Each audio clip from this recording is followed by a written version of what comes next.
শুভ দুপুর। আজকে দুপুরে মেনুতে কী কী রান্না করেছি দেখায়। গরম গরম সাদা ভাত, আর সাথে রয়েছে পেঁয়াজি আর বাটা মাছ ভাজা, ডিম সিদ্ধ ছেলে মেয়ের, আর লেবু।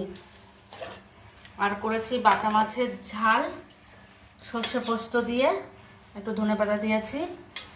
বাটা মাছের ঝাল করেছি। আর করেছি টক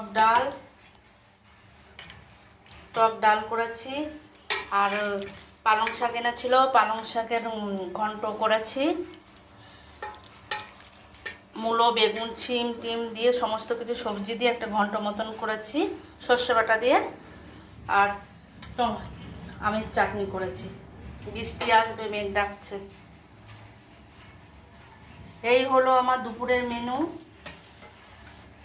আজকে বৃহস্পতিবার, তেমন কিছু রান্না করতে পারিনি। এই আমার অনেক কিছুই বাজারে এনেছিল, করতে পারলাম না। সবাই ভালো থেকো।